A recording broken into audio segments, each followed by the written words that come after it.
শেখ হাসিনা তিনি এককভাবে আমি মনে করি যে responsible for the killing of thousands of people এবং যেন টর্চার নিপীড়নের জন্য তিনি দায়ী। আপনারা খুব ভালো করে জানেন যে এই আওয়ামী লীগের নির্যাতন, নিপীড়ন, হত্যা, গুম, খুনের সবচেয়ে বড় ভিকটিম আমাদের দল বিএনপি।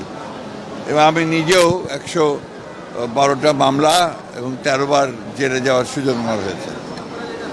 আমরা সবসময়ই আপনার মনে করি যে যে সমস্ত রাজনৈতিক দল আপনার ফ্যাসিবাদের পক্ষে থাকবে বা যারা ফ্যাসিবাদের পক্ষে কাজ করবে, বিশেষ করে আওয়ামী লীগ কাজ করেছে, তাদের প্রতিটি ব্যক্তির শাস্তি হওয়া প্রয়োজন।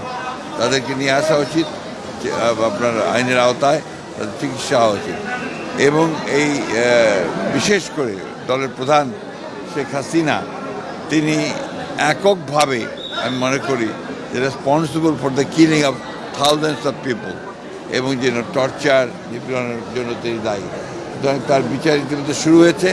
আমরা আশাবাদী তিনি এবং তার সঙ্গে যারা এই হত্যাকাণ্ডের সঙ্গে, গণহত্যার সঙ্গে এবং এই ফ্যাসি আক্রমণের সঙ্গে জড়িত তাদের প্রত্যেকেরই বিচার হবে। এবং সেই হিসাবে দল যদি আইনের আওতায় নিয়ে এসে দলও যদি আপনার দেখা যায় যে দলগত হিসাবে, তাহলে অবশ্যই তাদেরও বিচার হওয়া উচিত বলে আমি মনে করি। একটা কথা বলতে চাই, গণতন্ত্রের সবচেয়ে বড় শক্তি যদি কেউ থাকে সেটা হচ্ছে বিএনপি, এবং সবচেয়ে বেশি লড়াই যদি কেউ করে গণতন্ত্রের জন্য সেটা বিএনপি। বাংলাদেশে এক দলীয় শাসন ব্যবস্থা থেকে বিএনপি নিয়ে এসেছে আপনার বহুদলীয় গণতন্ত্রে এবং পরবর্তীকালে সংসদীয় গণতন্ত্রে। সুতরাং এই বিষয়ে প্রশ্ন করার কোনো প্রয়োজন নেই।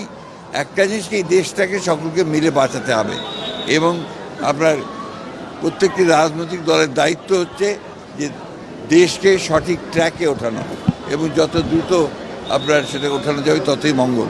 সুতরাং যারা মনে করেন যে নির্বাচন প্রয়োজন নেই, আমার মনে হয় তারা আবার চিন্তা করবেন।